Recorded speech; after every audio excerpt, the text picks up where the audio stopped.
안녕하세요. 사연에 빠지다의 DJ 민영입니다. 오늘 사연자는 가족이라면 응당 서로의 비밀을 평생 무덤까지 가지고 가서 지켜주겠다고 다짐을 했는데 살다 보니 그것도 사람 나름이라는 사실을 알아버렸다는데요. 과연 어떤 사연인지 들어보시겠습니다. 오늘도 두 가지 사연 준비되어 있는데요. 끝까지 들어주실 거죠? 그럼 바로 시작할게요. 구독과 좋아요 잊지 말고 꾹 눌러주세요. 안녕하세요. 저는 40대 여자입니다. 저는 최근 생각하고 싶지도 않은 끔찍한 일을 겪었어요. 혼자서는 도저히 견디기 힘들 정도로 너무 힘들어서 몇 달 동안 제대로 먹지도 자지도 못하고 생활했습니다. 내 인생에 어떻게 이런 일이 생길 수가 있나 매일매일을 원망하며 보내고 있던 와중 상상할 수도 없는 일이 생겨서 사연을 보내게 됐어요.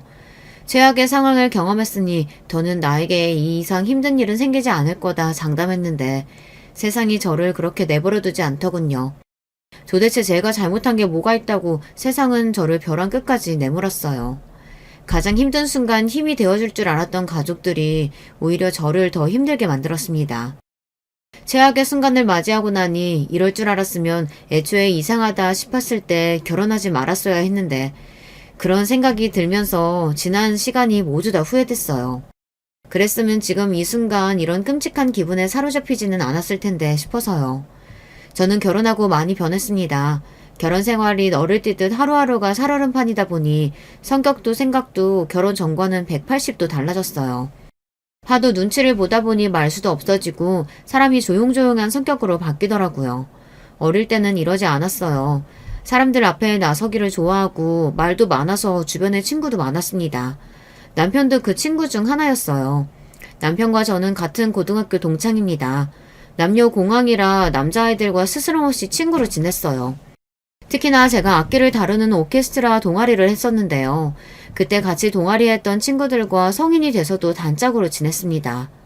그중 하나가 남편이에요. 저는 현악기였고 남편은 관악기라 학교 다닐 때는 크게 친하지 않았어요. 그러다 저랑 친한 친구였던 수혁이라는 친구가 남편이랑 단짝이라 저도 가까워지게 되었습니다. 나중에 성인이 돼서 각자 직장 생활을 하다 수혁이를 통해 다시 남편을 만나게 됐고 자주 모임을 하고 만나다 보니 자연스레 가까워져서 연애도 하고 결혼까지 하게 됐어요. 학창시절 친구다 보니 남편과 저는 친구처럼 재밌게 결혼 생활을 할 줄 알았어요. 결혼 초기에는 동갑이다 보니 자주 티격태격 하긴 했어도 금방 풀고는 했습니다. 그렇게 저와 남편은 평생 소꿉놀이 하듯 잘 살 것만 같았죠. 그런데 저희 부부에게도 문제가 하나 있었습니다. 바로 시어머니였어요. 시어머니는 성격이 유난해도 너무 유난하십니다. 만날 때마다 느끼는 건데 뭐든 자기 뜻대로 해야 직성이 풀리시더라고요. 그러다 보니 저는 시간이 지나면 지날수록 자꾸만 시어머니 눈치를 보게 됐어요. 자꾸 구박을 받다 보니 저도 모르는 사이 그렇게 되더라고요. 한 번은 그런 적이 있었어요. 결혼식을 올리고 신혼여행을 다녀온 지 일주일째 되던 주말이었어요. 신혼여행에 다녀오자마자 저나 남편이나 둘 다 출근하느라 짐 정리를 하나도 못했습니다. 그런데 하필 그날 시어머니께서 연락도 없이 불시에 집에 찾아오셨어요. 명분은 반찬을 해오셨다고 했는데 결국은 제 살림을 감시하러 오신 거죠. 새아가, 너는 결혼한 지가 언젠데 아직도 집이 이렇게 정리가 안 돼 있어? 쉬는 날이면 빈둥거리지 말고 후다닥 일어나서 정리부터 해야지. 우리 아들은 평생 지저분한 집에서는 안 살아봐서 이렇게 어질러져 있는 집에서는 못 살아. 어머머, 화장실 좀 봐. 너 화장실 청소 안 하니?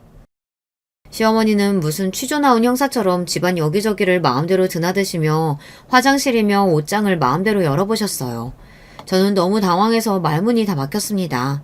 저희 친정엄마도 우리 집에 와서 그런 적이 없으신데 시어머니께서 마음대로 제 물건들을 열어보시니 얼떨떨 하더라고요. 엄마, 쉬는 날 연락도 안 하고 이렇게 아침부터 들이닥치면 어떡해요. 그리고 우리 저번 주에 신혼여행 다녀왔어. 내내 출근하느라 정리할 시간 없었어. 시어머니의 갑작스러운 방문에 당황해 어쩔 줄 모르는 저를 보곤 남편이 미안했는지 애써 어머니 앞에서 제 편을 들었어요. 근데 시어머니는 그게 또 마음에 안 들었는지 저를 보며 혀를 끌끌 찼습니다. 출근하면 하루 종일 회사에서 산다니? 퇴근하고 와서 조금씩 정리했으면 벌써 다 했을걸.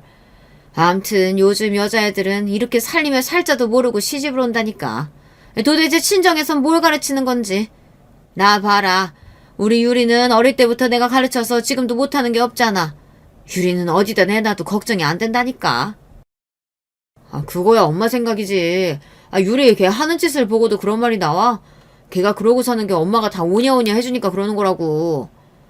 우리 유리 정도로 예쁘고 괜찮은 애가 사치 좀 부리면 어때? 앞으로 있는 집에 시집 가면 되는 거지.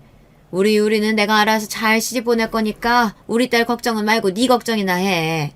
아들, 아이고 냉장고 텅텅 빈 것 좀 봐라. 우리 아들 밥도 못 얻어먹고 쫄쫄 굶나 보네. 시어머니는 굳이 자리에 있지도 않는 남편 여동생 신우이 이야기까지 꺼내시며 저랑 비교하셨어요. 그러면서 냉장고 안에 뭐가 있나 하나하나 뒤지면서 가지고 왔다는 반찬을 아무데나 막 쑤셔 넣었습니다. 이거 다 우리 아들이 좋아하는 반찬들이니까 먹어보고 공부 좀 해. 내가 기껏 우리 아들 잘 키워서 보내줬으면 새아가 네가 떠받들고 살아야지. 이렇게 밥도 안 먹이면 되겠니? 시어머니는 당신이 낳아 키운 자식들에 대한 애정이 넘쳐 흘렀습니다. 물론 안 그런 부모가 어디 있겠어요. 다 자기 자식이 제일 귀하고 소중하죠. 그런데 저희 시어머니는 그 정도가 심했습니다. 제가 보기엔 남편이나 시누이나 여러 면에서 평범한데 시어머니는 항상 남들보다 잘나고 대단하다고 추켜세웠죠. 며느리인 제가 거기다 대고 뭐라고 하겠어요. 그냥 그러려니 할 수밖에 없었죠. 저희가 며칠 장을 못 봤더니 냉장고가 텅텅 비었나 봐요. 오늘 안 그래도 장 봐서 넣어놓으려고 그랬어요. 남편이 연신 제 편을 들었지만 소용없었습니다. 시어머니는 제가 영 마음에 안 드시는 것 같았어요. 저는 시어머니의 마음을 얻기 위해 부지런히 노력했습니다. 그날도 신혼여행에서 사온 명품 가방을 얼른 꺼내서 시어머니에게 보여드렸어요. 아참, 어머니 샤넬 좋아한다고 하셔서 제가 신혼여행에서 돌아오면서 면세에서 사왔어요. 어떠세요? 마음에 드세요? 남편에게 듣기로는 시어머니나 시누이 둘 다 워낙 명품을 좋아한다고 하길래 신혼여행 선물로 시어머니랑 시누이 가방을 사왔어요. 저도 사본 적 없는 샤넬이었지만 이 기회에 시어머니랑 가까워지고 싶은 마음에 저도 무리 좀 했습니다. 그런데 시어머니는 제 성의에도 영 표정이 좋지 않으셨어요. 새아기, 너 이런 거 처음 사보는구나?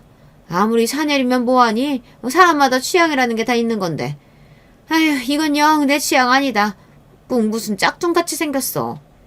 새아가 너는 취향이 딱 명품 안 사본 티가 난다 얘.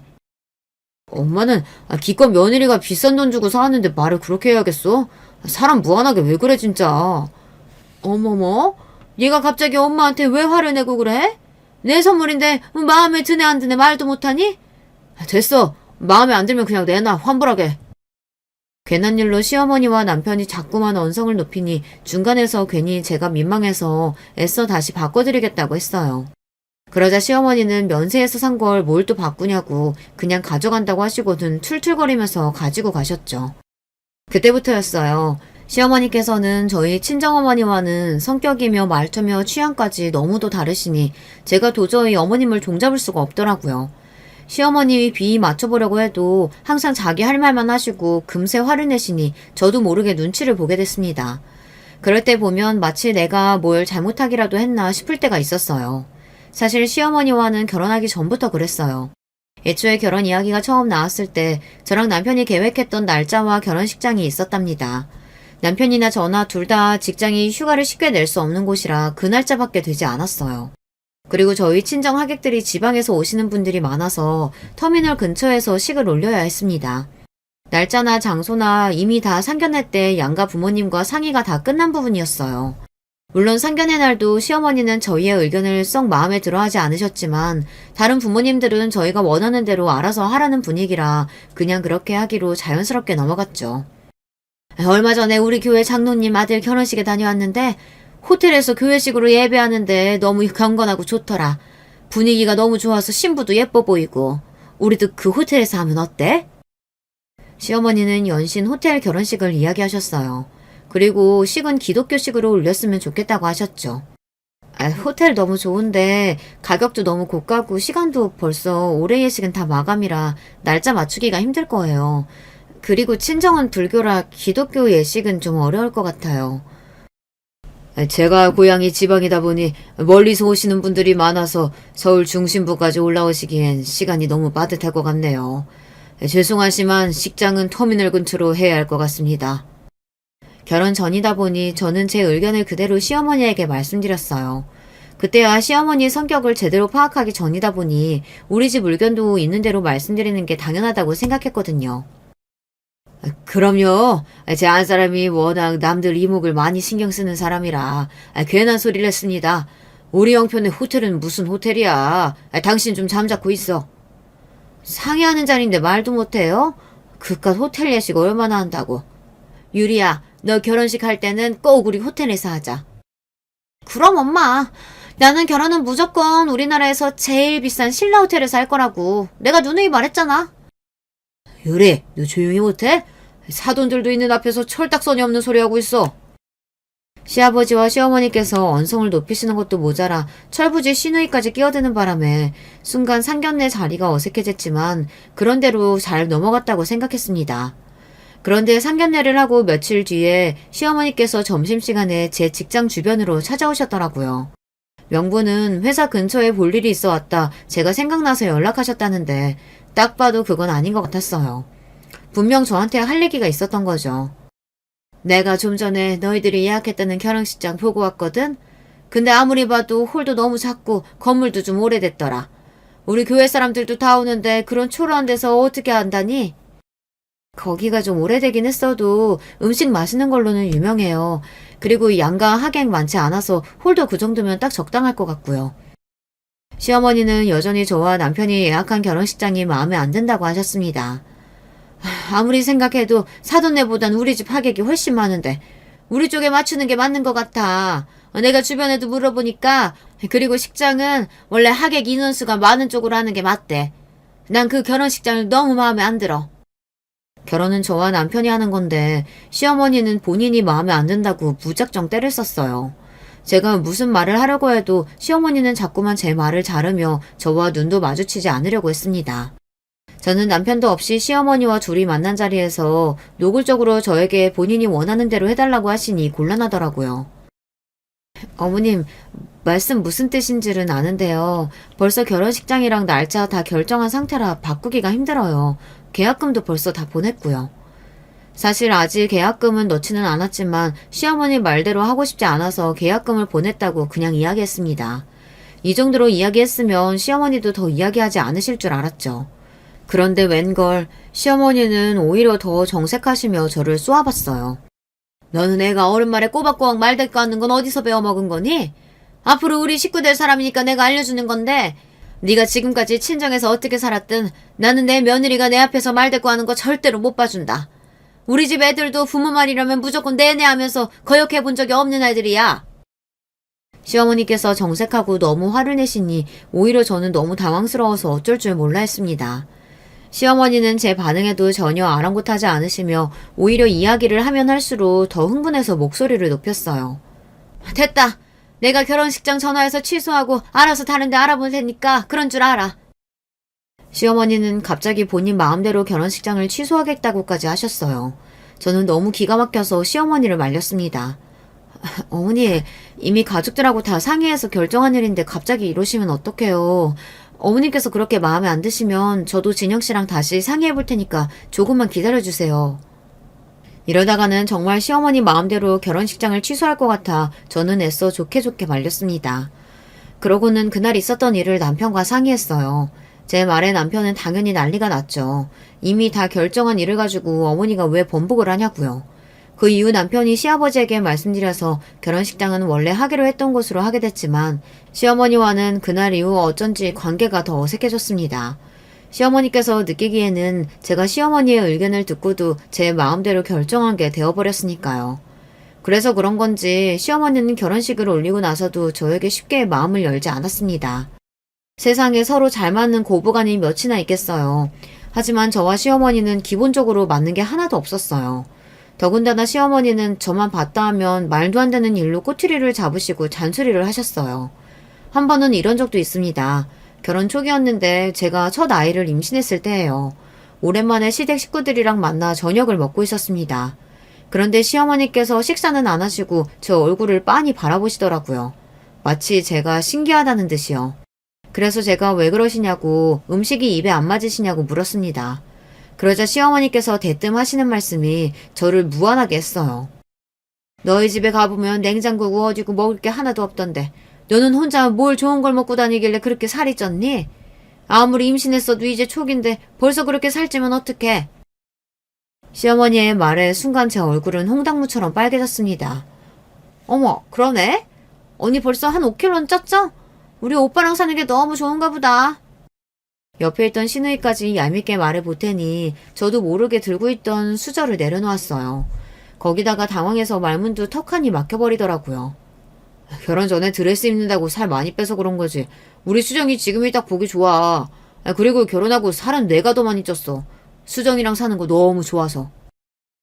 후다닥 남편이 나서서 수습하려고 했지만 제 기분은 이미 상할 대로 상해 있었습니다. 제가 정말 보기 안 좋을 정도로 살이 많이 쪘으면 저도 안 그랬을 거예요. 누가 봐도 보통 체격인 저에게 시어머니랑 시누이는 툭하면 너무 많이 먹는다. 얼굴에 또 살 붙는다. 이런 말을 아무렇지 않게 했어요. 한두 번은 웃으면서 넘어갔는데 그날은 저도 기분이 많이 상하더라고요. 임신한 며느리가 밥 먹는데 바로 맞은편에서 혀까지 끌끌 차시면서 말을 하시니까요. 그동안은 저도 몰랐는데 결혼해서 살다 보니 여자들끼리도 합이 맞아야 하더라고요. 친정엄마랑 여동생이랑 만나면 맛집도 가고 디저트 카페 가는 건 기본이에요. 밥배, 디저트배 따로 있으니까요. 그리고 아무리 피곤하고 힘들어도 저도 그렇고 남편도 그렇고 꼭 삼시세끼는 챙겨 먹는 편입니다.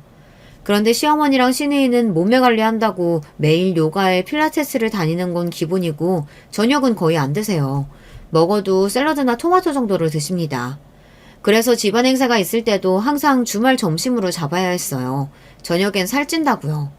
물론 시어머니나 시누이나 날씬하고 보기 좋아요. 관리하시는 것도 멋지고 부럽습니다. 그런데 본인들이 그렇게 산다고 해서 저한테까지 본인들의 생각을 강요하니 이런저런 스트레스가 저에게도 쌓였어요. 임신했다고 마음 놓고 먹었다가는 금방 70kg, 80kg 되는 거야. 그러다가 나중에 그 살 다 어떻게 빼니?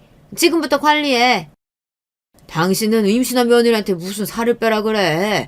나는 여자가 괜히 관리한다고 유난 떠는 것보다 못 먹는 거 없이 잘 먹는 게 더 예쁘더라. 많이 먹어라 우리 며느리. 아이고, 당신도 날씬한 여자 좋아하니까 나랑 결혼한 거 아니야? 말은 다들 저렇게 해도 세상에 뚱뚱한 여자 좋아하는 남자는 아무도 없어. 네, 살찌면 좋을 거 없죠. 저도 먹는 거 좋아하는 것만큼 운동도 하고 그래요. 그래요, 언니. 남자들이 잘 먹는 게 예쁘다, 통통한 게 좋다, 말은 그렇게 해도 다들 날씬한 여자들 보면 눈 돌아간다니까요. 제가 지금까지 만난 남자들도 다들 명품 사달라면 안 사줘도 필라테스나 요가 한다고 하면 학원 다니라고 다 알아서 돈 주고 그랬어요. 아이, 너는 그걸 자랑이라고 말하냐? 남자들이 호구냐? 네 운동하는 돈을 왜 내줘? 오빠 같은 짠돌이는 안 내주지. 나랑 만났던 애들은 다 알아서 주던데? 시댁만 오면 앉아있는 게 민망할 정도로 불편할 때가 한두 번이 아니었어요. 시어머니와 시누이와 잘 지내고 싶어도 관심사나 사고방식이 너무 다르니 가까워지고 싶어도 영원히 가까워질 수 없을 것만 같았죠. 그러던 어느 날이었어요. 주말 저녁이었는데 시어머니께서 울고불고 하시며 남편에게 전화를 하셨어요. 저녁을 먹고 치우고 있던 제가 놀라서 무슨 일이냐고 물었더니 남편도 잘은 모르겠다는데 무슨 일이 있는지 시어머니께서 우시면서 지금 당장 우리 집으로 오겠다고 하셨답니다. 저는 또 무슨 일인가 놀라서 시어머니를 기다리고 있었는데 정말 시어머니께서 눈물로 범벅이 된 얼굴로 집에 오셨어요. 거기다가 묵직한 캐리어까지 들고 오셨더라고요. 그러시더니 하시는 말씀이 당장 시아버지와 이혼하겠답니다. 내가 자존심 상해서 더는 너희 아버지랑 못 살겠어. 교회 사람들이랑 다 모여서 밥 먹는데 사람을 바보 취급해도 요분수가 있지. 사람들 앞에서 나더러 하는 거 없이 펑펑 돈 쓰면서 사는 된장녀라고 하는 거야. 주말마다 교회분들이랑 모여서 식사를 하시는데 그 자리에서 시아버지께서 술이 좀 취해서 시어머니를 무시하는 말을 하셨나 봐요. 평소 가족들과 있을 때도 간혹 시아버지께서 술이 좀 과하시면 시어머니 험담을 늘어놓으시긴 했는데 남들 앞에서 그러시는 건 처음이라 시어머니도 화가 나실만 했죠. 사실 시아버지께서 시어머니에게 평소에도 불만이 많아요. 시아버지는 70이 넘은 지금도 시장에서 장사를 하십니다. 시아버지께서는 젊어서 안 해본 장사가 없다고 하시더라고요. 남편 어릴 때는 정육점도 하셨고 남편이 학교 다닐 때는 학교 앞 작은 슈퍼도 하시다가 남편이 대학에 들어가고 나선 슈퍼를 정리하시고 물건 배달하는 일을 오래 하셨어요. 남편 이야기를 듣다 보면 시아버지는 한 번도 쉬신 적이 없이 가족들을 위해 성실하게 사신 가장이 맞는데 시어머니에게 들으면 그렇지가 않아요. 시어머니는 평생 가정주부로 살면서 시아버지를 내조하셨는데 시아버지께서 넉넉하게 생활비를 주지 않았다고 불만이 많으십니다. 평생 나한테 해준 것도 없으면서 나한테 매일 사치 부린다고 잔소리하는 것도 참고 살았는데 이제는 하다 나한테 된장녀라고 그러잖아. 나 이제 더는 너희 아버지랑 못 살겠어.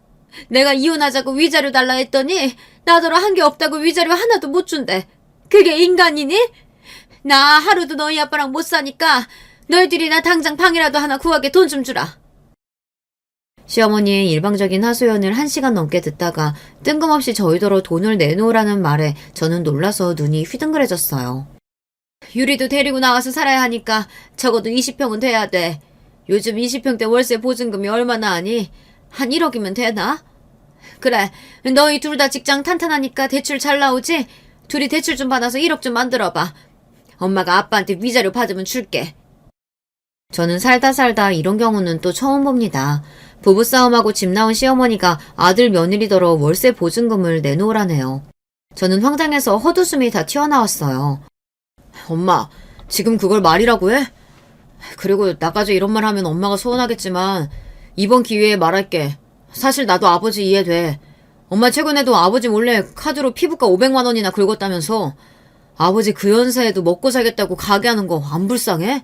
그 돈으로 피부과 가고 싶냐고. 남편이 창피해서 저한테 말은 안 했다는데 시아버지께서도 된장년이 뭐니 하실 만한 했더라고요. 알고 보니 최근에 시어머니께서 피부과 시술을 멋대로 500만 원이나 결제하고 오셨대요. 그거야. 그나마 원장이 우리 교회 사람이라 유리랑 나랑 둘이 해가지고 500에 싸게 해준 거야. 싸고 비싸고를 떠나서 엄마 500 있어? 돈도 없으면서 마음대로 카드 긁고 다니면 어떡해. 아버지도 이제 늙었어. 노후 준비해야 하는데 엄마가 툭하면 돈만 쓰고 다니니까 얼마나 힘들겠어. 이래서 아들 놈은 키워봐야 소용없다니까. 항상 아버지 편이지. 너 나 돈 주기 싫어서 그렇지? 됐어. 내가 너한테 뭘 바라냐? 어머니 지금 너무 흥분하신 것 같은데 흥분 좀 가라앉히시고 오늘은 늦었으니까 이만 주무세요. 내일 다시 이야기해요. 저는 시어머니께서 너무 화가 나고 흥분해서 아무 말이나 하시는 것 같아 애써 진정시키려고 했습니다. 제가 나서지 않으면 남편이랑도 싸우실 것 같아서요. 내가 지금 흥분 안 하게 생겼니? 너는 착하고 자상한 남편이랑 살아서 몰라서 그래. 너희 시아버지 같은 이기적인 인간이랑 살면 이혼 생각을 안 할 수가 없다니까. 시어머니는 그 이후로도 종일 화를 내시며 당장이라도 이혼하고 싶다고 난리였어요. 남편이 그만 좀 하라고 며느리 앞에서 창피하지도 않냐고 그만 잘하고 했습니다. 남편이 시어머니 이부자리를 봐주러 방에 들어가자 시어머니께서 갑자기 저에게 슬쩍 다가오셨어요. 그러더니 제 귀에 다가와서 소곤거리며 하시는 말이 저더러 남편 몰래 숨겨둔 비상금이 없냐입니다. 너는 결혼하고 지금까지 계속 일했으니까 너 버는 거 따로 모아뒀을 거 아니야. 그거 얼마나 되니? 그래도 몇천 원 있지? 그거 나 좀 빌려줘. 내가 나중에 너희 시아버지한테 받아서 다 줄 테니까. 시어머니는 정말이지 답이 없었습니다. 혹여나 남편이 들을까봐 저에게 작게 이야기하시는데 그 모습이 뻔뻔해도 너무 뻔뻔해 보이더라고요. 어머니, 저희도 전세 살면서 애 키우느라 돈 못 모아요. 제가 돈이 어디 있겠어요. 저도 자식으로서 이런 말 하고 싶진 않지만 시어머니가 얄미워도 너무 얄밉더라고요. 결혼하고 지금까지 시댁에서 도와주신 거라고는 결혼할 때 전세금에 보태라고 시아버지께서 3천만 원 주신 게 다예요. 나머지는 다 저와 남편이 모아둔 돈으로 하고 나머지는 대출받았습니다. 저라고 어린애 키우면서 일까지 하고 싶었겠어요. 한 푼이라도 더 벌려고 애 돌 지나자마자 어린이집에 맡기고 맞벌이 하느라 정신이 없는데 저더러 모아둔 돈 있으면 달라고 하니 기가 막히더라고요. 아휴, 너는 도대체 살림을 어떻게 하길래 맞벌이 하면서 몇 천도 없니? 너 설마 나 주기 싫어서 거짓말하는 거 아니지? 제가 그런 거짓말을 왜 해요. 어머니 어차피 일도 안 하시는데 집 나와서 사시면 뭐 먹고 사시려고요? 시어머니 하시는 행동이 너무 어이가 없다 보니 저도 모르게 한심해서 자꾸 한숨이 다 나오더군요. 집에만 있으면 뭐래요. 시어머니는 일해본 적이 없으니 수입도 없고 시누이는 무용학원에서 애들 가르치는데 월급도 얼마 안 되거든요. 그럼 둘이 나가서 도대체 어떻게 살겠다는 건지 이해가 안 됐어요. 내가 뭐 너희 시아버지 없다고 못 사니? 자식이 둘이나 있는데 당연히 너희가 알아서 먹이 살려야지. 와, 정말 입이 떡 벌어졌습니다. 저희 친정부모님은 저희 사는 거 보면 안쓰러워서 어떻게 하면 도와주실 수 있을까 매일 걱정하는데 시어머니는 같은 부모인데도 어쩜 저렇게 다를 수가 있을까요? 지금까지 남편 등골 빼고 사신 것도 모자라서 이제 아들한테까지 빨대 꽂으시려고 하는 모습이 미워도 너무 미웠습니다. 저는 그날 하루 시어머니를 모시고 자는 것도 너무 힘들었습니다. 다음날 출근도 해야 하는데 시어머니가 우리 집에 있다고 생각하면 너무 불편할 것 같았어요. 저는 다음날 새벽 일어나자마자 시아버지에게 전화를 했어요. 시어머니께서 우리 집에 와 계신다고 이야기했습니다. 그러자 곧바로 시아버지께서 새벽 시장을 가시다 말고 우리 집에 들러 시어머니를 데리고 가셨어요. 이 옆에 내가 이제 하다 아들 며느리까지 힘들게 해.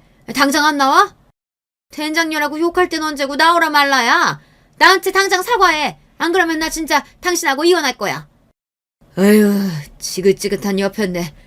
내가 당신이랑 이혼하려고 했으면 20년 전에 진작 이혼했어. 빨리 안 나와? 남들은 자식들이 싸워서 이혼한 애 만회한다는데 저희 시댁은 시부모님께서 사내 못 사내 하시니 참으로 아이러니했습니다. 시어머니도 어차피 방법이 없으니 못 이기는 척 시아버지를 따라가셨어요. 시어머니는 그 와중에도 시아버지를 쫓아가시면서 저희에게 언제 또 올 줄 모르니 대출 좀 알아보라고 하셨습니다. 정말 대단하신 시어머님이에요. 자식보다 언제나 본인 상황이 제일 중요한 분이셨죠. 그러던 어느 날이었습니다.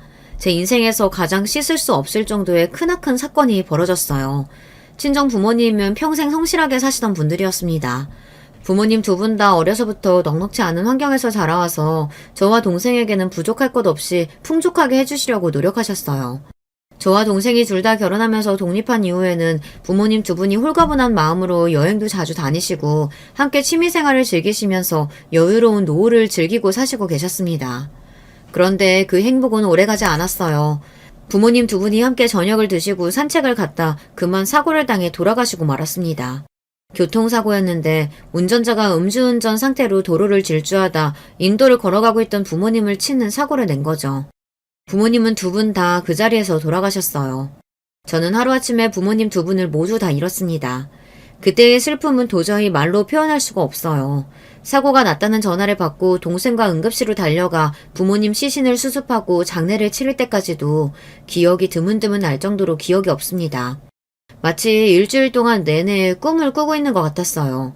남편과 아이들이 옆에서 계속 이야기를 하는데 저는 아무런 대꾸도 할 수가 없었어요. 그 당시에 남편이 없었다면 저는 아무것도 하지 못했을 거예요. 명색이 첫째이고 장녀인데 저조차 몸도 가누질 못해서 동생을 위로할 수도 없었는데 남편이 옆에서 저와 동생 그리고 아이들까지 혼자 다 챙기면서 장례까지 치렀어요. 남편에게 미안해서라도 제가 정신을 차려야 하는데 생각지도 못한 순간에 부모님 두 분을 다 잃고 나니 한동안은 말을 하는 것도 힘들 정도로 몸에 힘이 들어가질 않더라고요. 그로부터 반년은 아무것도 안 하고 집에만 있었습니다. 회사까지 그만두고 집에서 아이와 남편하고만 있었어요. 그때는 정말 사람도 만나기 싫고 아무것도 하기가 싫더라고요. 아이와 남편이 제 걱정을 많이 하는 게 느껴져서 점차 괜찮아지는 척 연기는 했지만 마음만은 하루에도 12번씩 가슴이 철렁하고 내려앉았어요.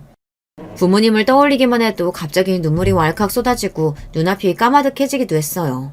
그러던 중 제가 반년 만에 집 밖으로 나오게 된 계기가 있었어요. 시댁에 생각지도 못한 일이 생겼습니다. 신우이가 결혼하겠다고 상견례를 한다고 하더라고요. 저야 몸도 마음도 힘든 시기였지만 신우이에게는 축하할 일이 생긴 거니 저는 애써 기운 차리고 신우이를 축하해주기로 했어요. 그런데 신우이가 상견례를 하기 전에 저와 남편에게 결혼할 사람을 먼저 소개하고 싶다며 자리를 만들었더라고요. 저는 아직 사람을 만나기 어려운 상태이긴 했지만 신우이의 제안을 거절하기는 어려워서 신우이의 말대로 남편과 먼저 신우이와 결혼할 사람을 만나기로 했습니다. 저와 남편은 아이를 시댁에 맡기고 신우이와 약속한 장소로 나갔습니다. 그런데 그 자리에서 저와 남편은 너무 놀라고 말았어요. 글쎄 신우이가 결혼하겠다고 소개한 상대가 저와 남편 둘 다 아는 사람이더라고요. 바로 저와 남편의 고등학교 동창인 친구 수혁이었어요. 저와 남편과 함께 고등학교 시절 내내 함께 동아리했던 친구요. 저와 남편은 신기하면서도 이 상황이 놀라웠습니다. 결혼 전에 셋이 자주 보기는 했었는데 저희가 결혼하고 애 낳고 나서는 각자 살기 바빠서 몇 년 동안 못 보고 살았거든요. 그런데 어느새 수혁이와 신우이가 만나서 연애를 하고 있었다고 하니 저희는 신기할 따름이었습니다. 와 대박! 이게 도대체 무슨 일이야? 둘이 언제부터 만나고 있던 거야? 사실 네 동생이라 그 전부터 알고 있긴 했었는데 본격적으로 만나기 시작한 건 얼마 안 됐어. 어머, 사귀고 있었으면 진작 말을 했어야지. 어떻게 결혼 이야기 나올 때까지 비밀로 할 수가 있니? 둘 다 너무 앙큼하다. 나도 너희한테 빨리 이야기하고 싶었지. 근데 너희 부모님 일도 있고 한데 그런 이야기가 미안하더라고. 수혁이와 신우이는 서로 알고만 지내다가 얼마 전에 우연히 만나게 돼서 연애를 시작했다고 하더라고요. 그런데 저희 부모님 사고와 저와 남편이 어느 때보다 힘든 시기를 보내고 있던 터라 둘이 사귀고 있다는 말을 하기가 어려웠다네요. 그랬구나. 하긴 그때 이야기했으면 정신없어서 제대로 축하도 못 해줬을 거야. 정말 정말 축하해. 둘이 잘 어울려. 아, 나도 뭐 축하하긴 한데 수혁이 너 진짜 내 동생 감당 가능하겠냐? 얘 내 동생이지만 낭비벽 장난 아닌데. 절대 반품 안 되니까 나중에 후회하지 마라. 오빠는 무슨 그런 소리래. 수혁이 오빠가 진짠 줄 알겠다. 식사 자리에서야 수혁이와 신우이에게 축하한다고 결혼해서도 잘 살라고 이야기했지만 사실 저나 남편이나 걱정되기는 했습니다. 수혁이는 고등학교 때부터 봐온 친구예요. 수혁이는 뭐 하나 빠지는 게 없는 엄친아로 학교에서도 유명했어요. 학교 다닐 때부터 공부도 잘하고 운동도 잘했어요. 거기다가 집안까지 좋아서 애가 부족한 게 없었어요. 학교 다닐 때부터 인기도 많아서 소개해달라는 여자친구들도 많았습니다. 그런 친구가 저희 신우이의 남편이 된다는 게 축하할 일이긴 했지만 제 친구 수혁이를 생각하면 잘된 일인지 모르겠습니다. 수혁이에 비해 신우이는 부족한 게 많아요. 수혁이 앞에서는 대충 농담식으로 넘어가긴 했지만 사실 신우이가 시어머니랑 똑같아서 사치도 심하고 낭비벽도 있습니다. 그 전에 만났던 남자들하고도 다 그 점 때문에 헤어졌어요. 저는 이런저런 생각이 없었지만 남편에게 말하면 그래도 본인 동생이니 기분 나빠할 것 같아 말을 못하겠더라고요. 그렇게 마음이 찜찜한 상태로 며칠 뒤 수혁이와 신우이는 상견례를 했습니다. 상견례 자리에서 만난 시어머니는 아주 입이 찢어질 것처럼 신이 나셨더라고요. 그럴만했죠. 매일 신우이를 좋은 집안에 시집 보내겠다고 입버릇처럼 말했는데 드디어 그 꿈을 이뤘으니 얼마나 기분이 좋겠어요. 그런데 상견례는 생각지 못한 방향으로 흘러갔습니다. 몰랐던 수혁이네 부모님도 저희 시어머니만큼이나 보통 분들이 아니더라고요. 우리 수혁이가 다니는 회사 연봉이 얼만 줄 아시죠? 거기에 비하면 새아가가 다니는 직장 연봉이 많이 부족하다 보니 우리 입장에선 사실 고민이 되기는 하네요. 저도 살아보니 부부끼리 수준이 어느 정도 맞아야 살면서 안 싸우더라고요. 학교 다닐 때도 수혁이네 부모님이 되게 엄하다고 듣기는 했었는데 실제로 괜히 엄하기만 한 게 아니라 며느리에 대한 기준이 높으시더라고요. 저희 시부모님 앞에서 수혁이 며느리감으로 신우이가 마음에 들지 않는다고 대놓고 이야기하셨어요.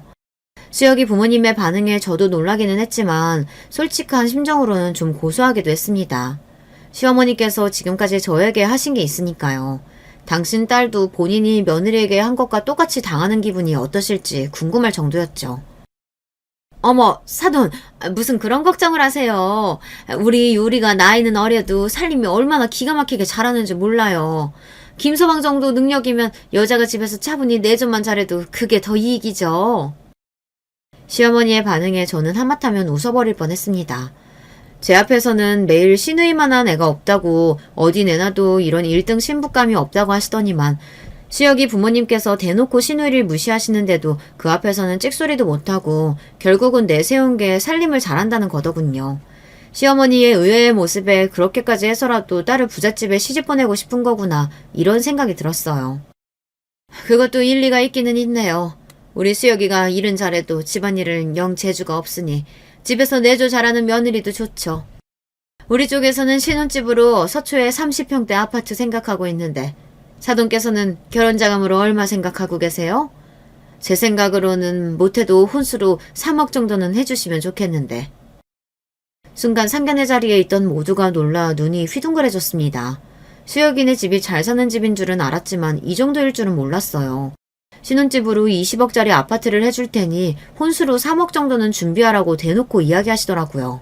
저와 남편은 상견례가 끝나고 나올 때까지 입이 다물어지지 않았습니다. 저희 결혼할 때랑은 문화가 달라진 건지 아니면 있는 집 자식은 원래 다들 저렇게 결혼하는 건가 싶더라고요. 순간 친구 수혁이에게 거리감이 느껴졌습니다. 남편은 상견례가 끝나고 집에 오는 내내 걱정했어요. 시댁에 돈이라고는 다 모아도 돈 몇 천도 없을 텐데 무슨 수로 3억을 만드냐고요. 에이 설마 진짜 정말 살목을 다요라고 하시겠어? 없다고 하면 수혁이 부모님도 이해해 주시겠지. 수혁이가 문제가 아니라 우리 엄마가 문제지. 돈도 없으면서 괜히 수혁이네 집에 안 꿀리겠다고 무리해서 어디 사채라도 쓸까봐 그래. 듣고 보니 남편 말이 일리가 있었습니다. 평소 시어머니의 행동으로 보면 그러고도 남을 뿐이에요. 없어도 남의 이몽이나 자존심을 굉장히 따지시는 분이니 그러고도 남을 뿐이었죠. 저는 남편에게 신신당부했습니다. 미리 어머님께 이야기해서 3억은 무리니 가능한 선에서 준비하겠다고 사돈댁에 얘기하라고요. 제 말에 남편도 그렇게 하겠다고 했습니다. 안 되면 수혁이에게 부탁하겠다고도 했어요. 우리 집 사정 좀 봐달라고요. 남편이 그렇게까지 이야기했으니 신우의 결혼은 알아서 해결될리라 생각했습니다. 그런데 그렇지 않았어요. 며칠 뒤 괜한 불똥이 저에게 튀었어요. 시어머니가 웬일로 우리 집에 오셨더라고요. 친정 부모님 돌아가시고 나서 반년 동안 폐인처럼 내내 집에 있었을 때도 한 번을 들여다보러 오시지 않더니만 웬일로 오셨더라고요. 그런데 오랜만에 만나서 한다는 이야기가 기가 막혔습니다. 저는 시어머니의 말에 두 귀를 의심했어요. 제가 잘못 들었나 해서요. 내가 듣기로 너희 친정부모님 돌아가시고 보상금 꽤 받았다고 들었는데 그게 한 5억이라 했나? 그 중에 3억만 좀 나 줘라. 그 돈 네 시누이 결혼할 때 보태게. 사람이 너무 기가 막히고 황당하면 온몸에 소름이 돋더라고요. 저는 시어머니의 개똥 같은 말을 들은 순간 온몸에 소름이 돋고 입이 쩍하고 벌어졌습니다. 이게 현실이 맞나 싶어서요. 어머님, 지금 그걸 말이라고 하세요? 그 돈이 어떤 돈인지 모르고 지금 저한테 그런 소리 하시는 거예요? 사람이 얼마나 어이없고 황당하면 말을 다 버벅거리게 되더라고요. 거기다가 더 기가 막힌 건 그 다음 말이었어요.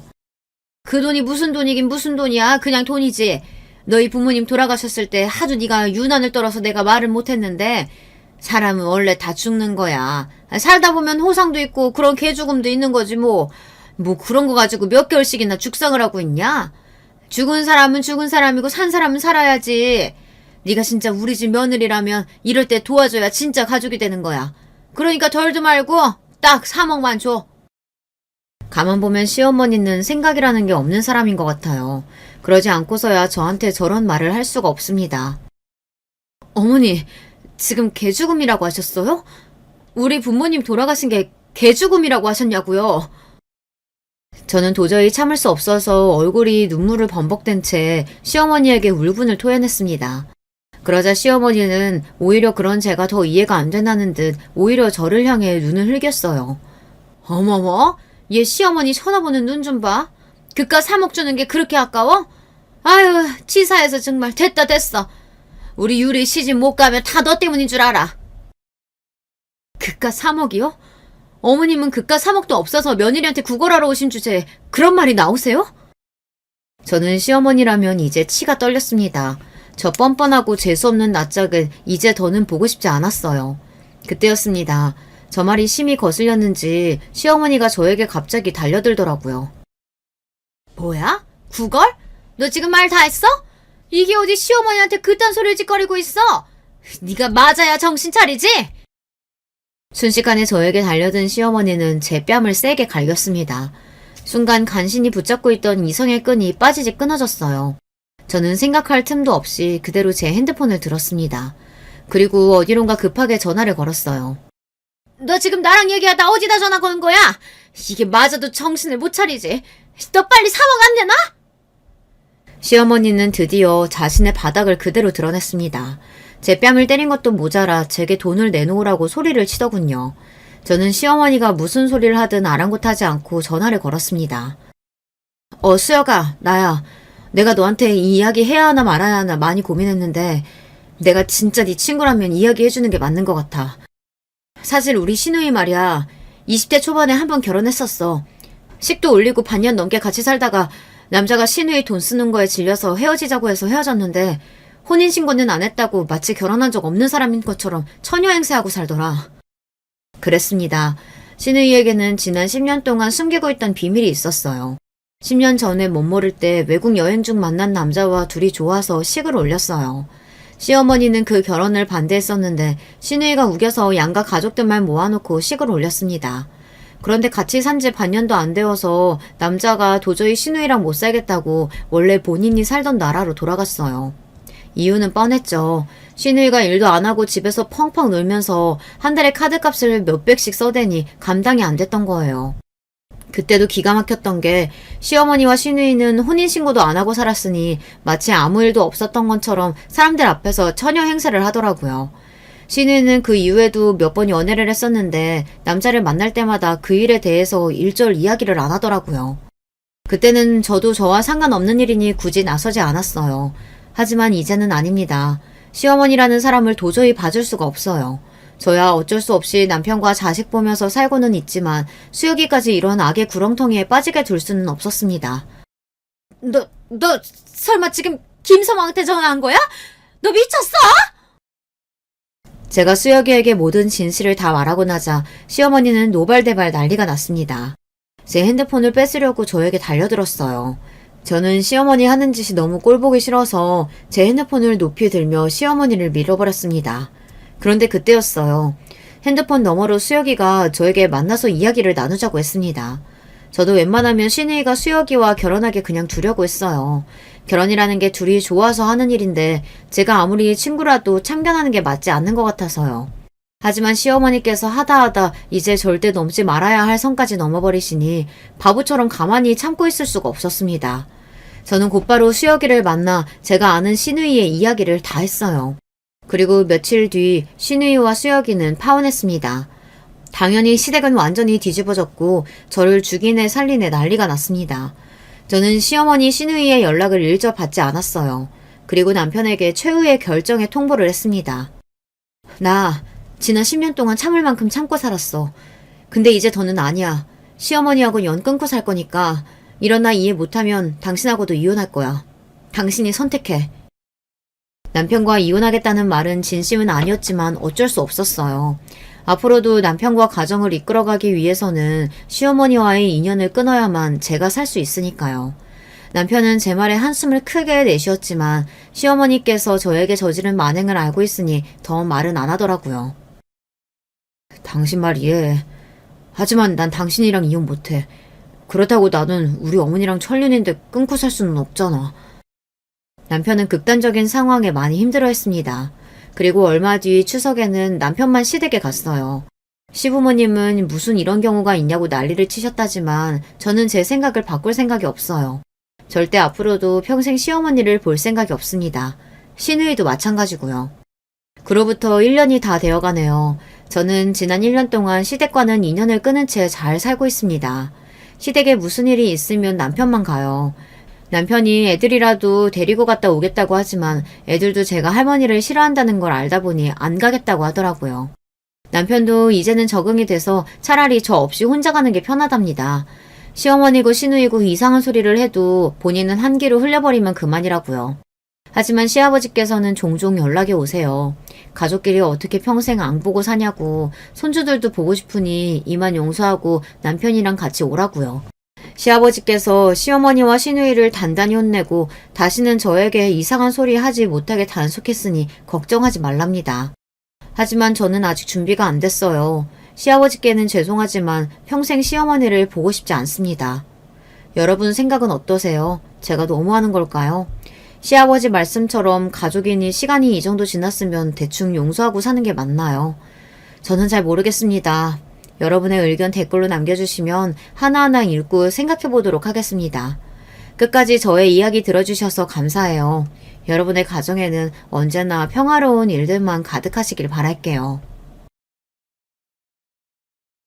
안녕하세요. 학창시절에 라디오 듣는 걸 정말로 좋아했던 학생이었는데 중년의 나이가 되어서는 유튜브로 사연 라디오를 접하는 아줌마가 되었네요. 제가 아끼고 애청하는 채널에 저의 경험담을 보내봅니다. 제 지난날이 담긴 사연 함께 들어주시겠어요? 저는 매년 이맘때가 되면 그날의 일을 떠올린답니다. 날씨가 흐리고 습할 것이라는 일기예보와는 다르게 햇살도 적당하고 신선한 날이었죠. 저는 그때 생각했었어요. 시아버지께서 저를 시댁으로 초대해 주신 것에 응하기 아주 좋은 날씨라고 말입니다. 제 시댁은 경기도 양주의 고즈넉한 마을에 자리하고 있어요. 단독 주택이고 앞뒤로 정원이 딸려 있습니다.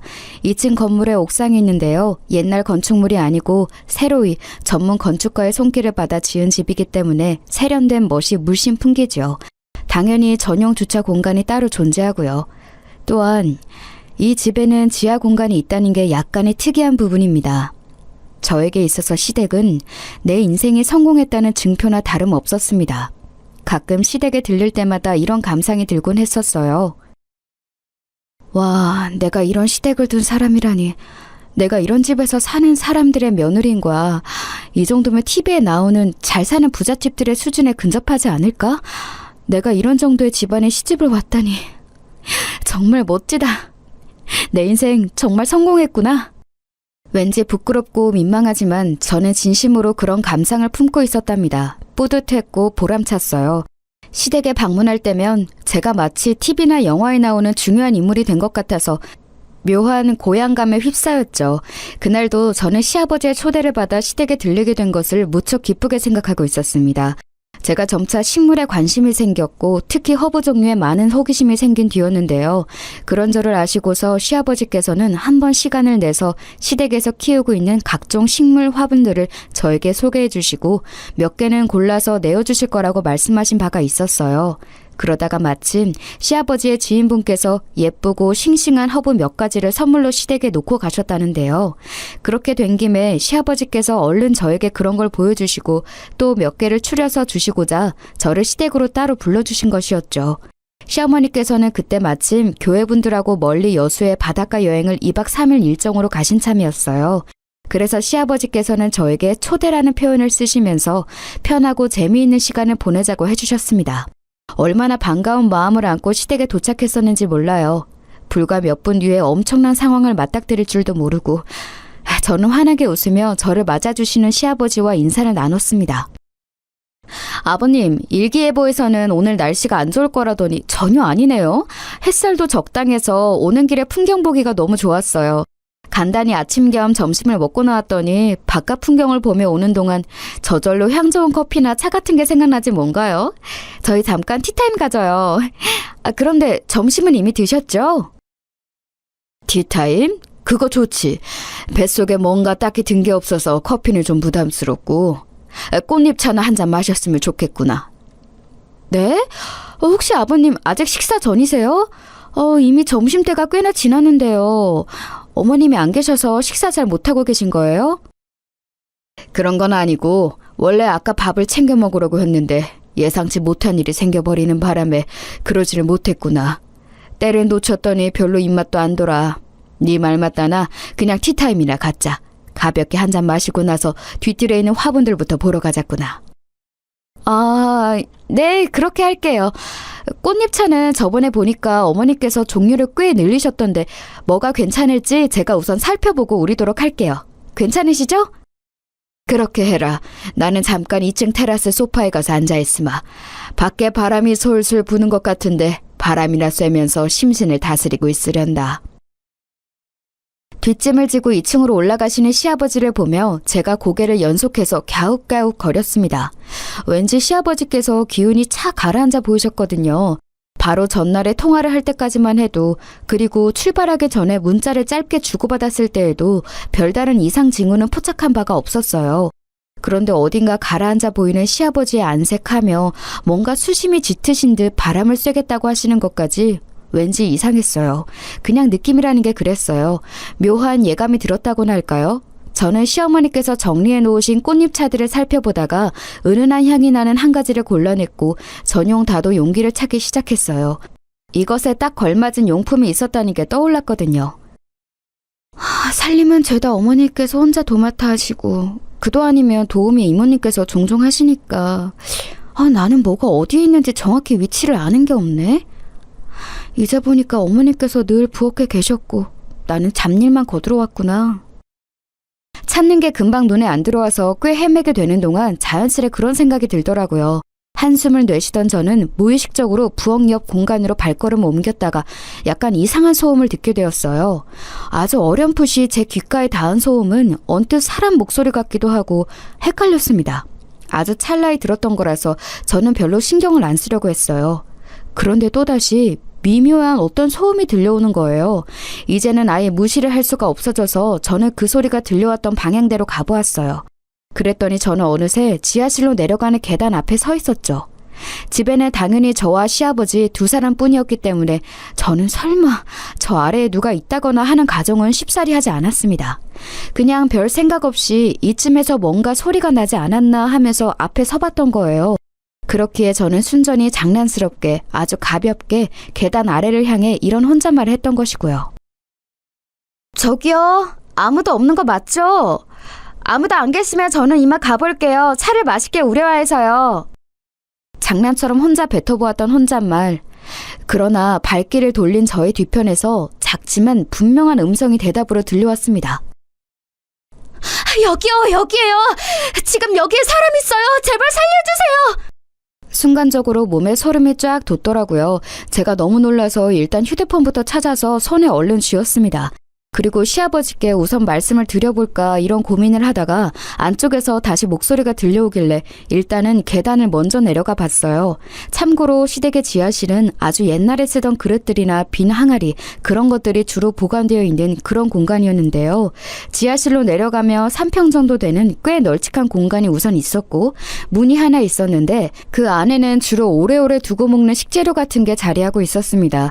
저도 시댁에 방문할 때마다 매번 지하실에 내려가 본 게 아니었기 때문에 사실 어떤 공간인지 잘 알지 못했어요. 그렇기에 반쯤은 낯설고 두려운 심정을 안고 지하실로 내려갔던 거예요. 그리고 굳게 닫혀있는 성인 여성의 표준 신장인 저보다도 높이가 조금 낮은 문 너머에서 음성이 들려오고 있었다는 것을 알고는 놀라서 기절할 뻔했습니다. 그리고 잠시 후에는 거기서 더욱 놀라고 말았죠. 진짜 심장이 멎는 줄 알았어요. 설마 형님? 지금 앞에 계신 거 형님 맞으시죠? 분명히 형님 목소리였어요. 형님 저 좀 살려주세요. 얼른 여기서 꺼내주세요. 무서워서 미칠 것 같아요. 동서? 세상에. 이게 무슨 일이야. 지금 그 안에 동서가 있다고?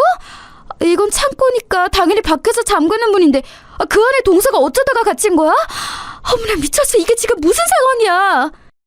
지금 놀라고만 계실 때가 아니에요. 빨리 저를 꺼내주기나 해주세요. 형님, 저 여기에 1분이라도 더 못 있겠다고요. 이러다가 정신병 걸릴 것 같아요. 당연히 그래야지. 내 정신 좀 봐. 얼른 이 잠근 장치부터 풀어볼게. 근데 모양이 희한하게 생겨서 바로 풀지는 못할 것 같으니까 잠시만 기다려줘. 저 인내심 별로 없거든요. 원래도 인내심이 없는 편인데 지금은 더 없어진 상태예요. 그러니까 제발 좀 빨리 어떻게든 문 좀 열어보세요. 못하시겠으면 그냥 119에 신고나 해주시든가요. 잠깐만. 나 지금 이거 푸는 법을 알아낸 것 같아. 곧 열릴 테니까 잠깐만 기다려봐. 근데 동서 지금 여기 얼마나 있던 거야? 대체 어쩌다가 갇힌 거고? 동서가 여기 있는데 아버님께서는 왜 이 사실을 모르셨지? 하여간 별 희한한 일이 다 있네. 난해한 잠근 장치와 씨름을 하며 그렇게 중얼거렸던 저는 문득 어느 가정 한 가지에 생각이 다다르고 말았고 그 순간 손을 덜덜 떨면서 뒤를 돌아봤어요. 그러자 제 뒤편에는 시아버지께서 서 계셨습니다. 무표정한 얼굴로 말이에요. 간접등 2개만 켜져 있는 지하실에서 가만히 서 계시는 시아버지를 일대일로 마주하자 저도 모르게 긴장 어린 마른 침에 삼켜졌어요. 어느새 문 안쪽의 동서는 조용해져 있었습니다. 제가 잠근 장치에 집중하면서 혼잣말을 하는 사이 동서는 이쪽으로 다가온 시아버지의 발소리를 들었던 거예요. 시아버지께서 앞에 오신 걸 알아차리자 조용해진 동서, 그리고 바깥에서 잠기는 문 안에 갇혀있던 동서. 동서는 면허가 없어서 택시를 애용했으니 집 밖에 차가 없었다는 건 그렇다 치고 신발장에 동서의 신발마저 없었죠. 시어머니께서 여행을 가 계신 현재 이 집에는 시아버지뿐이셨으니 그렇다면 동서를 이렇게 가둔 범인은 당연히 제 눈앞에 계신 시아버지라고 봐야 옳았습니다. 그걸 저에게 숨기신 것이고요. 그 가정을 해낸 저는 제발 제가 틀렸기를 바라면서 시아버지를 향해 애써 웃어 보였어요. 아버님, 조금 황당한 일이 있어요. 지금 여기 안에 동서가 갇혀있거든요? 어쩌다가 이렇게 됐을까요? 실수로 이렇게 됐나봐요. 잠건 장치를 어떻게 여는 건지 저는 잘 모르겠는데 아버님께서 해주시겠어요? 동서가 안에서 많이 무서워하네요. 아니, 그럴 것 없다. 내가 그렇게 가둔 장본인이니까. 네? 뭐라고요? 아버님께서 이러셨다고요? 대체 왜요? 무슨 이유로요? 아니, 이유는 상관없습니다. 아버님, 이러시는 건 잘못된 거예요. 이건 범죄라고요. 범죄? 네가 지금 나에게 범죄라는 소리를 들먹였어? 네, 범죄라고 말씀을 드렸습니다. 사람을 가두시다니 이건 있을 수 없는 일이에요. 아버님, 당장 동서가 나올 수 있도록 문부터 열어주세요. 내가 그러지 않겠다고 하면 싫다고 한다면 너는 어쩔 셈이냐? 네? 아버님 진짜 왜 이러세요? 왜 사람을 이렇게 놀래키시고 또 당황시키세요? 만약에 아버님께서 그렇게 나오시면 저는 당연히 경찰에 신고할 수밖에 없어요. 저는 세차게 뛰는 심장을 아는 채로 말씀을 드렸고 그 다음에 저에게 돌아온 건 거센 손찌검이었습니다.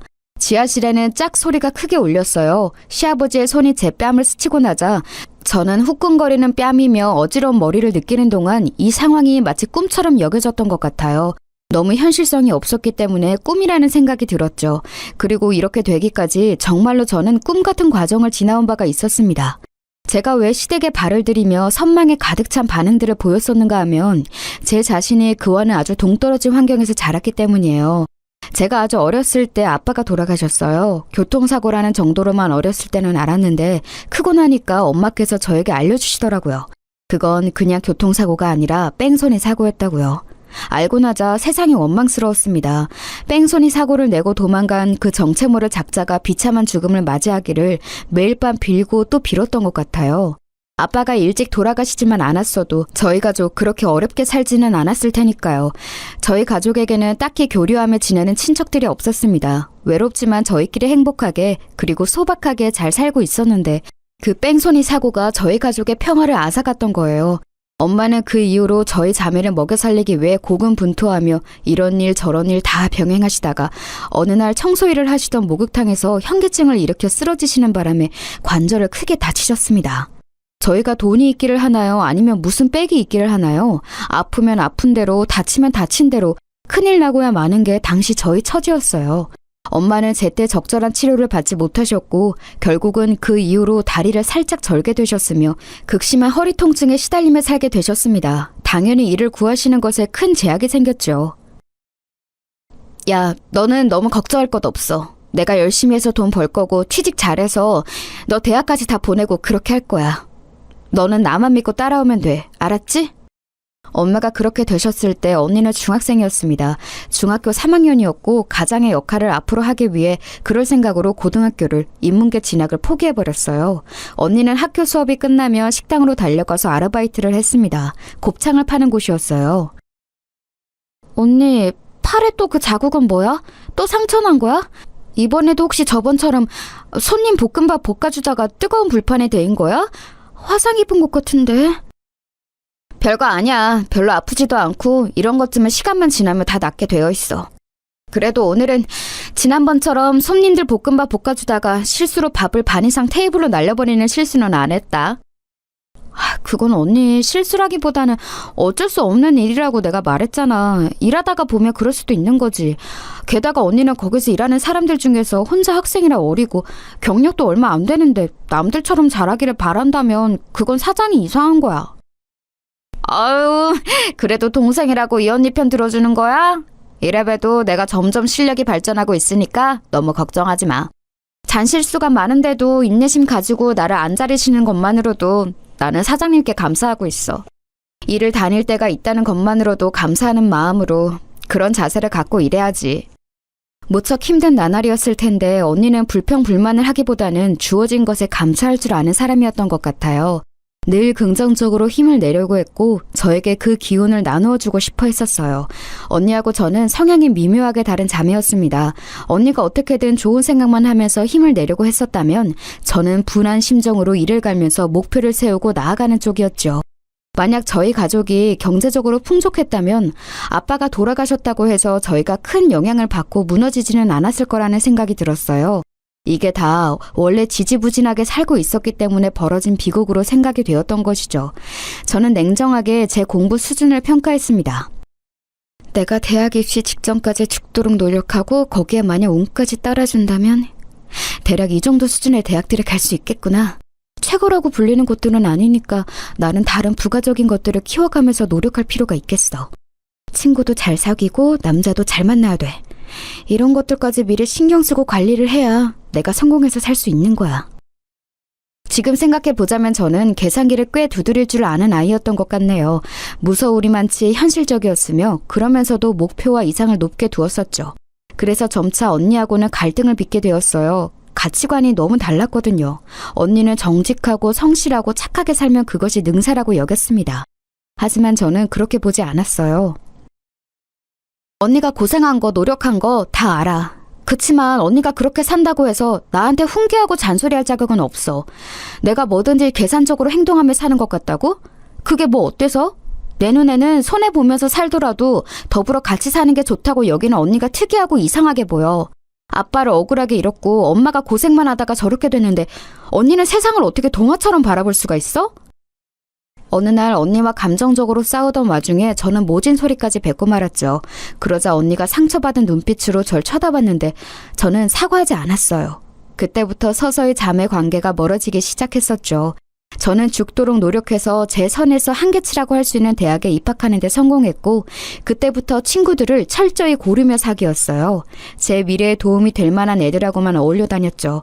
저희 집이 가난한 거 웬만한 애들은 다 몰랐어요. 제가 일부러 사치에 관심 없고 검소한 걸 좋아하는 사람인 척 늘 그렇게 연기를 했으니까요.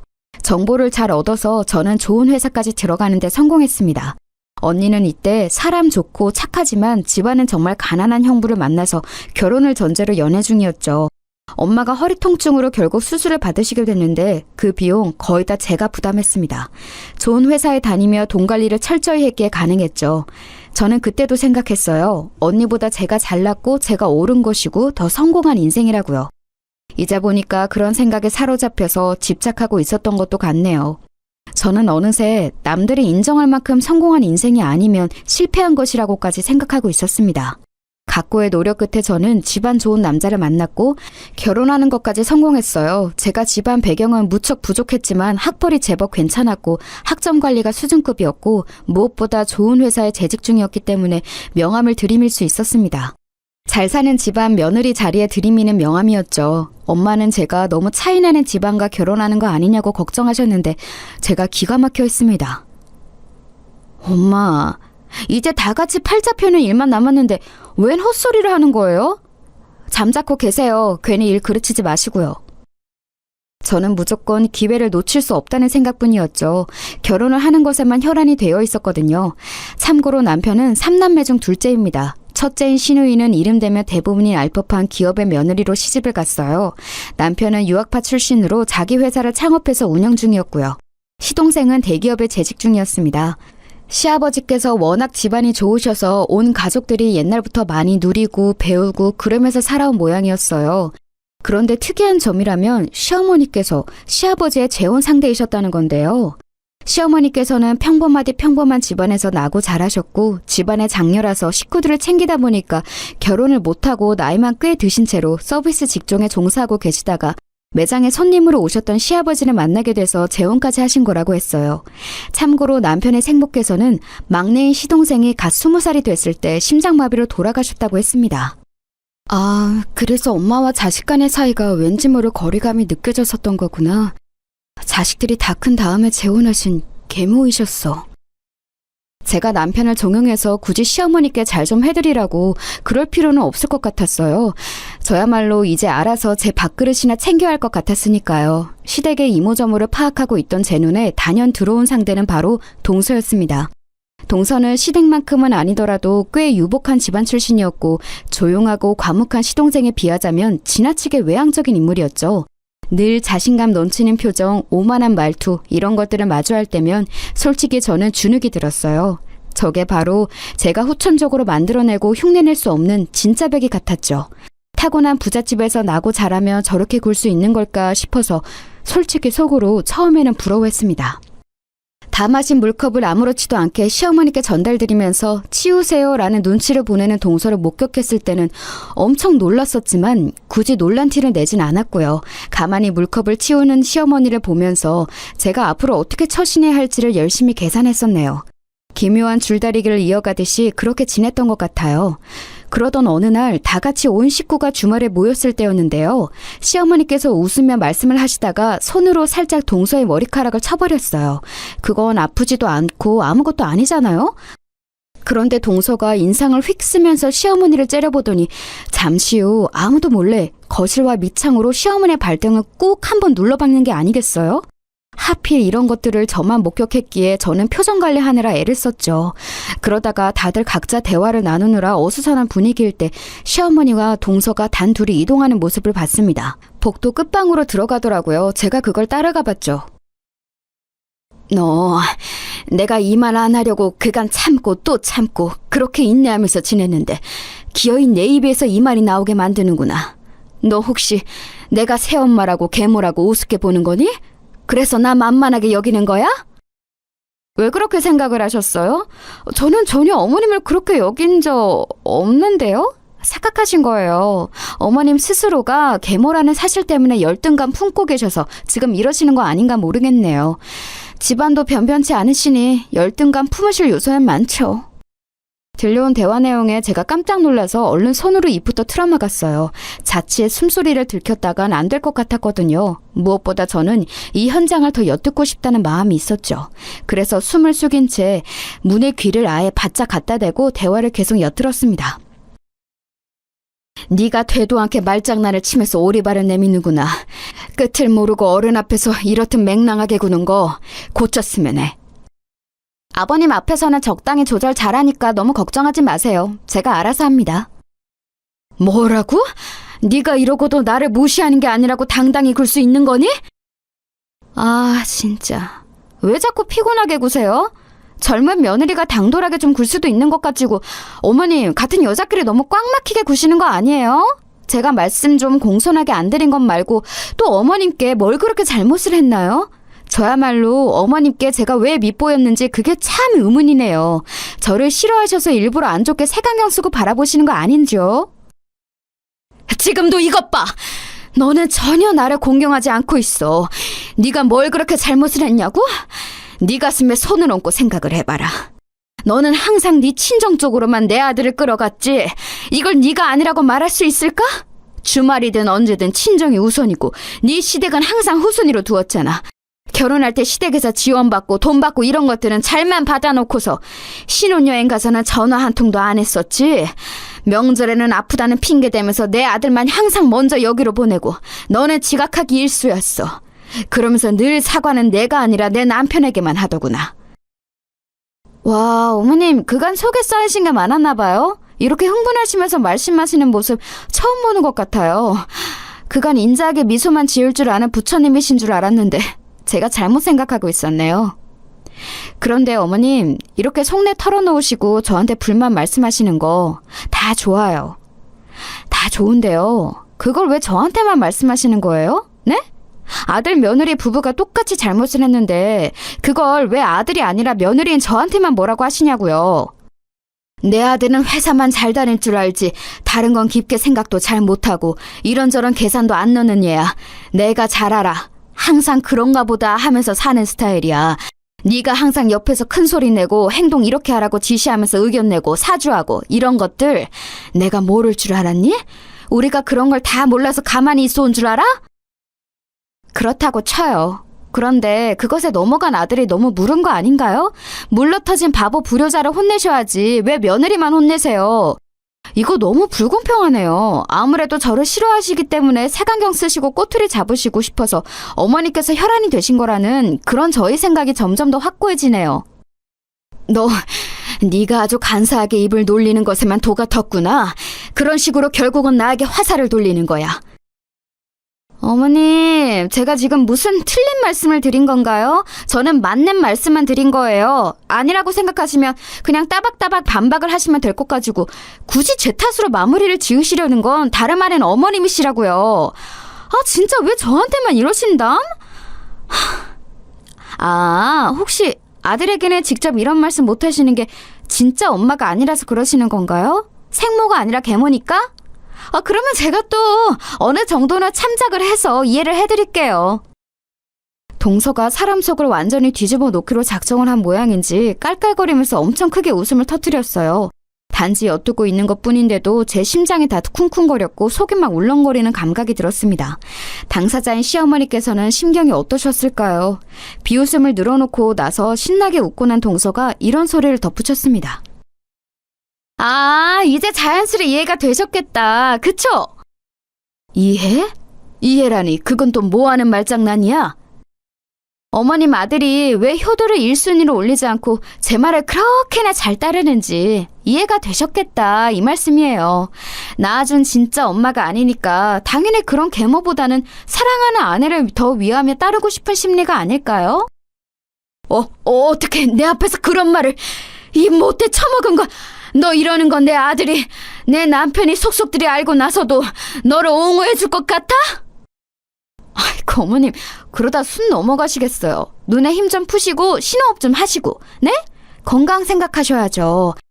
자식 며느리들에게 나중에 간병을 기대하시면 곤란하니까요. 미리미리 건강 관리를 부탁드립니다. 아 그리고 어머님 아들, 어머님 남편 앞에서 제가 알아서 잘할 테니까 하여간 걱정하지 마시고요. 그냥 얌전히 하던 집안일이나 계속 하세요. 가만히 조용히 그렇게 있는 게 어머님한테는 최고로 잘 어울려요. 아셨죠? 동서가 그렇게 말하자 풀썩 주저앉는 소리가 문 너머에서 들려왔어요. 시어머니께서 다리에 힘이 풀려 주저앉으신 모양이었습니다.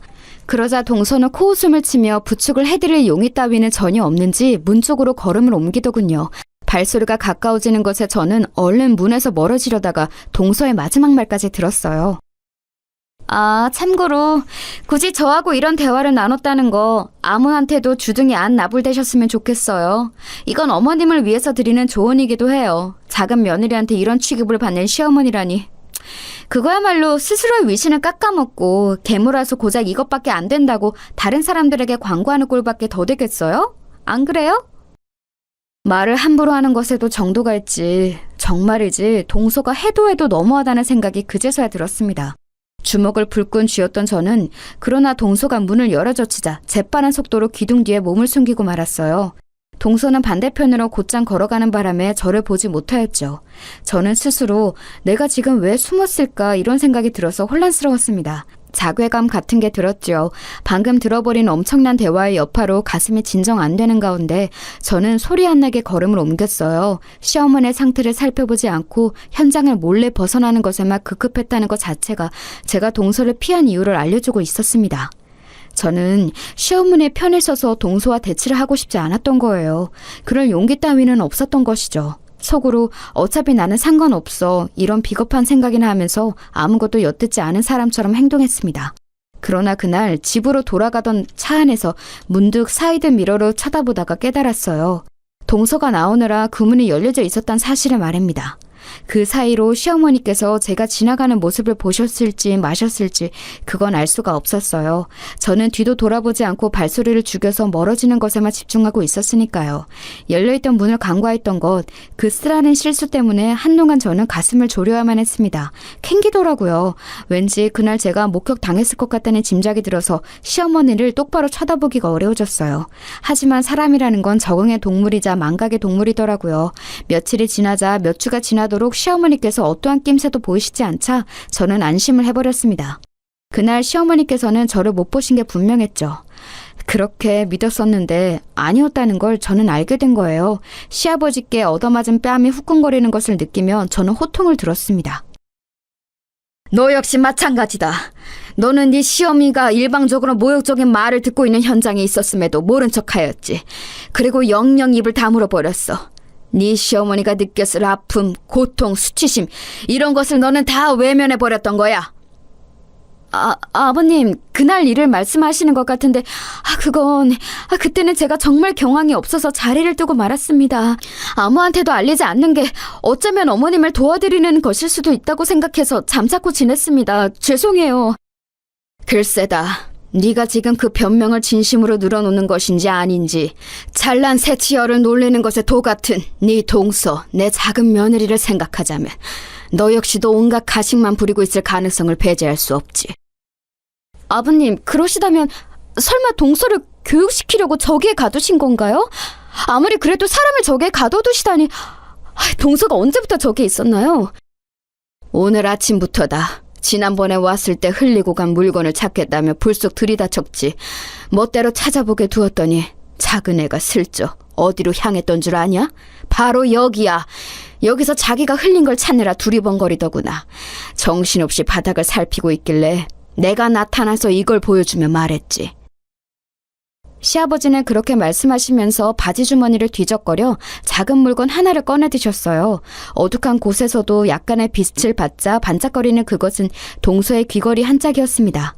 액세서리를 좋아하는 동서가 유독 아끼는 귀걸이라는 것을 저조차도 알고 있었어요. 저걸 귀에 달고 있을 때면 꼭 일부러 손코를 한 번씩을 쳐다보면서 귀걸이 자랑을 하고는 했었으니까요. 희귀한 보석에 달려있는 제품이라고 했습니다. 그런데 그걸 동서가 굳이 이런 지하실에 흘렸었다는 게 의문이었을 때 시아버지께서 동서 앞에 나타나 뱉으셨다는 말씀에 제가 기절할 듯 놀라고 말았습니다. 이걸 찾고 있는 거냐? 네가 네 시어미를 저 좁은 공간에 가둬두고 잠금 장치를 몰래 잠근 후에 도망치느라 흘리고 말았던 이 귀걸이를 다시 찾으러 온 거냐? 동서에게 뱉었던 말씀을 그대로 재현하신 시아버지의 말씀을 듣고 저는 곧장 동서가 있는 쪽을 바라봤습니다. 굳게 닫혀있는 문 너머에서 동서의 떨리는 숨소리가 들려왔어요. 동서가 시어머니를 저기에 가뒀었다니 가히 충격적인 이야기였습니다. 동서, 지금 아버님께서 하신 말씀 정말 사실이야? 동서가 어머님을 거기에 가뒀어? 언제? 왜? 어쩌다가? 그건 있을 수 없는 일이잖아. 해서는 안 되는 짓이잖아. 저도 후회하고 있어요. 후회하고 있다고요. 제가 그날 유기농 채소 좀 얻으려고 들렀는데 어머님께서 혼자 계셨어요. 근데 제가 비닐팩 어디에 있냐고 그걸 여쭤봤는데 자꾸 대답을 안 하시고 저를 무시하시는 거예요. 열받아서 혼자 비닐팩 챙겨다가 채소 담으려고 했는데 암만 해도 비닐팩이 어디 있는지 안 보였어요. 부엌 살림을 들여다본 적이 있어야 알든가 말든가 하죠. 안 보여서 짜증난 와중에 어머니께서는 계속 저를 무시하시고 할 일 하시더니 뭘 챙기시려는지 쟁반 들고 여기 지하실로 향하시더라고요. 제가 따라가면서 말씀을 건네봤지만 그래도 자꾸 무시를 하시길래 이 안에 들어와서 뭘 한참 찾고 계시는 뒷모습을 보자 저도 모르게 그냥 문을 확 닫고 잠금장치까지 걸어버렸어요. 진짜 홧김에 그랬던 거예요. 작정한 건 아니었어요. 동서! 홧김에 그랬다고 쳐. 동서가 워낙 다혈질이니까 순간적으로 그럴 수는 있어. 그래도 얼른 문을 열었어야지.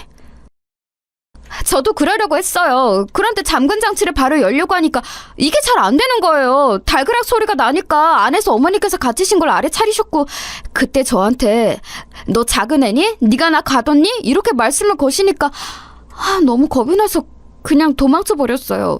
마침 집 밖에 지나가고 있던 택시가 보이길래 손 흔들어서 바로 타버렸고요.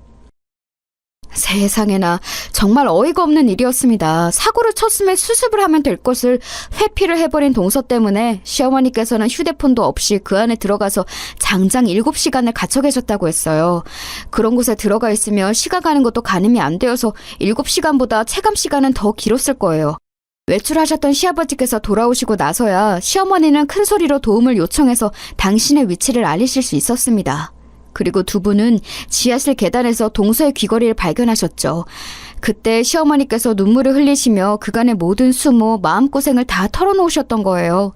시아버지께서는 극한의 분노에 휩싸이셨지만 당장 응징하시겠다는 시아버지를 말린 건 시어머니이셨다고 합니다. 당신께서 분란이 불씨가 되는 건 사양이라고 하시면서 앞으로를 지켜보며 앞으로 벌어질 일들만 바로잡고 싶다고 하셨다고 하네요. 시어머니의 관용에 시아버지도 어느 정도 수긍을 하셨고요. 그런데 동서가 귀걸이를 찾으러 온 모습을 보자 시아버지께서는 그때 일을 추궁하셨던 거죠. 그리고 동서는 너무 찔린 나머지 헛소리를 하고 말았고요. 네? 어머니께서 이 안에 갇혀 계셨다고요? 글쎄요. 제가 무의식적으로 저기 잠근 장치를 걸었었나 안 걸었었나 그건 확실히 잘 모르겠는데 다른 것도 아니고 집에 있는 지하실이니까 그래도 어머니께서 많이 무서워하지는 않으셨을 거예요. 그렇죠? 죄송하다고 사과를 해도 부족할 판국에 그런 소리를 늘어놓으니 시아버지의 화를 돋우고 만 것이었죠. 시아버지께서는 안 무서울 것 같으면 네가 들어가 봐라고 하셨고 동서는 자신의 말을 증명하기 위해 일단 안에 들어갔던 거예요. 그리고 시아버지께서는 잠금 장치를 거신 채 무작정 지하실 밖으로 나오셨죠. 남겨진 동서는 혼비백산이었고요. 일련의 과정들을 알게 된 제가 그 어떤 말도 함부로 뱉을 수가 없어서 고개만 떨구었습니다. 너는 그 젊은 나이로 고작 네 시간을 거기 있었던 걸 가지고 엄살을 다 떠는구나. 너보다 훨씬 나이가 많고 심약한 네 시어머니는 7시간을 훌쩍 넘기도록 그 안에 갇혀 있었고 내 도움으로 나왔을 때는 사지를 떨고 있었으나 너에게 당장 응징하겠다는 나를 열심히도 만류하였어. 앞으로 너에게 기회를 주고 싶다고 말하는 그런 너의 시어미를 네가 반의 반이라도 따라갈 수 있을까? 나는 없다고 본다. 그리고 큰애 너도 마찬가지다. 작은 애가 야비하다면 너는 비겁하기 짝이 없어. 너 역시 할 말이 없어야 마땅해. 시아버지의 말씀 앞에서 저는 진심으로 입이 10개라도 뱉은 말이 없어졌어요. 그 어떤 그럴싸한 변명을 내놓더라도 제 비겁한 행적이 지워지는 건 아니었으니까요. 숙연하게 고개를 떨구고 있던 그때 문 너머에서 동서의 흐느끼는 목소리가 들려왔어요. 아버님, 잘못했습니다. 제가 그간 오만방자했고 건방졌고 주제 넘었고 못되게 굴었습니다. 그러면 안 되는 거였는데 제가 부족한 인성 때문에 잘못을 저질렀어요. 죄송해요. 어머님께도 정식으로 사과를 드리겠습니다. 제가 조금 놀라서 시아버지를 쳐다봤어요. 동서의 목소리, 그건 들어본 적 없이 진실된 음성이었어요. 그것을 시아버지께서도 느끼신 건지 무표정했던 얼굴에 묘한 기운이 감도는 것이 보였습니다. 잠시 후 시아버지께서는 잠근 장치를 열어주셨어요. 그러자 눈물에 젖은 얼굴로 동서가 힘없이 안에서 걸어 나왔습니다. 동서는 재차 시아버지 앞에서 다시는 건방진 언행을 하지 않겠다고 맹세를 하였으며 시어머니께 따로 정식 사과를 드리겠다고 다짐했습니다.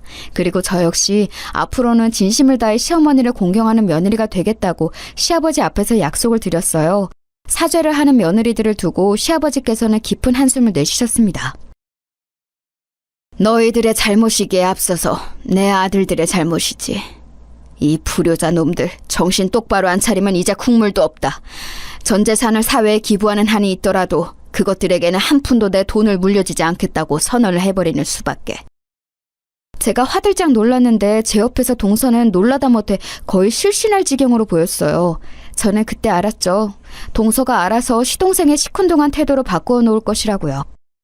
저 역시도 남편하고 옳게 마음을 다잡고 잘 해나가야겠다는 생각이 들었으니 시아버지께서는 좋은 수단을 쓰신 걸지도 모르겠습니다. 여행에서 돌아오신 시어머니를 동서가 먼저 따로 찾아뵈었어요.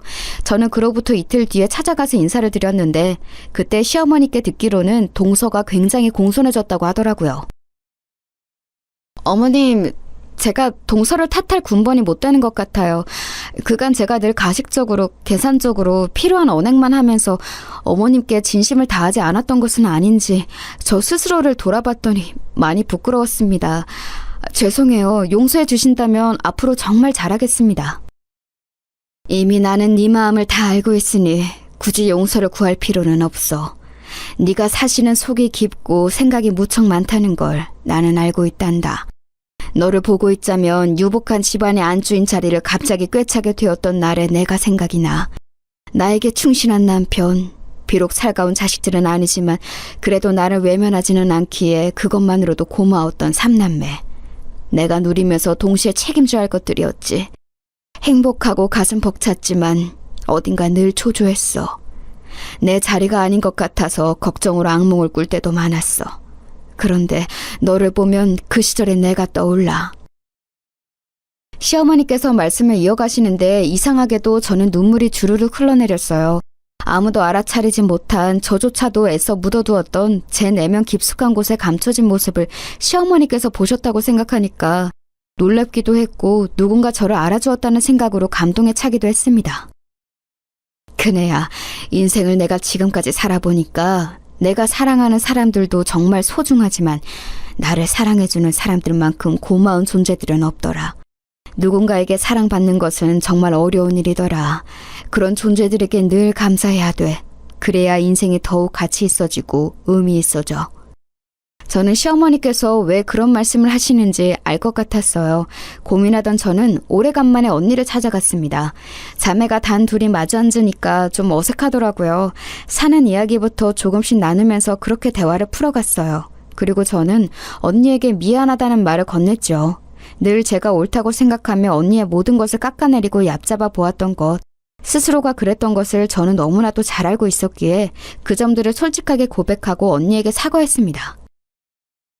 그런데 사실은 언니, 나는 언니가 부러웠던 걸지도 모르겠어. 나는 세상을 원망하지 않으면, 성공을 목표로 삼지 않으면 하루도 제정신으로 버티기 힘들어서 일부러 악바리처럼 굴었는데, 언니는 그런 게 없어도 늘 하루하루를 여유롭게 웃는 얼굴을 살았으니까 그런 게 진짜 강인함이라고 생각했었던 것 같아. 그래서 나는 어쩌면 언니한테 질투가 나서 더욱 모진 말을 뱉었었나 봐. 제 진심 어린 사과를 들은 언니는 깜짝 놀라더니 무척 고마워했어요. 용기를 내어서 사과를 해준 것이 대단하다며 저를 축켜 세워주었죠. 나이가 들고 나서도 언니는 언니이고 동생은 동생인가 보더라고요. 저에게 칭찬해주는 언니를 보니까 제가 누군가의 동생이라는 게 실감이 나서 간만에 순수한 미소가 제 입가에 지어졌습니다. 저는 그 자리에서 언니의 심경 고백을 처음으로 들어봤어요. 나도 힘들었어. 어찌 보면 너와 마찬가지였을 거야. 힘들었고 세상이 미웠지. 아르바이트를 하면서는 들장맨 소녀 캔디 마냥 외로워도 슬퍼도 나는 안 울어 이러면서 씩씩하게 행동했지만 늘 아프고 힘들었고 화상 입은 곳들이 쓰라렸고 집으로 가는 길에는 엉엉 울었어. 버스비가 아까워서 집까지 늘 걸어 다녔던 그 밤들이 서글펐어. 그때는 몰랐는데 지금 휴대폰으로 지도 앱을 켜서 거리를 환산해 보니까 내가 매일 밤 아르바이트를 끝나고 4km를 집까지 걸어갔던 거였더라. 학교 끝나고 거기까지 걸어가서 6시간 근무를 한 뒤에 다시 4km를 걸어서 집까지. 다시 지금 해보라고 해도 못할 것 같은데 고등학교 생활을 그렇게 했었네. 정말 힘들었고 괜찮은 척을 하지 않으면 더 힘들어질 것 같아서 스스로에게 주문을 걸었던 것 같아. 긍정적으로만 생각하며 살자고. 일부러 더 그랬던 거지. 언니의 말이 끝나자 저는 철이 들고 나서는 처음으로 언니를 품에 와라 끌어안았어요. 언니가 깜짝 놀라서 얼어붙어 있다가 제가 울기 시작하니까 자기도 막 울면서 저를 꼭 안아줬습니다. 이렇게 별거 아닌 대화로도 저희는 속마음을 확인할 수 있었고 사이좋은 자매가 될 수 있었어요. 그 이후로는 자주 교류하면서 엄마까지 세 모녀가 즐겁게 지냈죠. 다 시어머니 덕분인 것 같아서 저는 효도하는 며느리가 되었답니다. 남편한테 항상 시어머니께 잘해드리라며 잔소리 날리는 아내가 되었고요. 동서는 사실 곧장 큰 변화를 보인 건 아니었는데요. 차츰 사람의 기운이 괜찮아졌어요. 예전에는 항상 시한폭탄 같은 기운을 두르고 있었다면 이제는 호수를 운영하는 백조 같은 기운을 슬쩍 두르고 있었죠. 무엇보다 시어머니 앞에서 동서가 시건방지게 구는 일은 없었답니다. 잘못 꼬여 있던 탈해가 잘 풀려서 모두 잘 지내고 있기에 다행인 일상을 보내고 있어요. 앞으로도 순탄한 앞날만 펼쳐졌으면 하네요.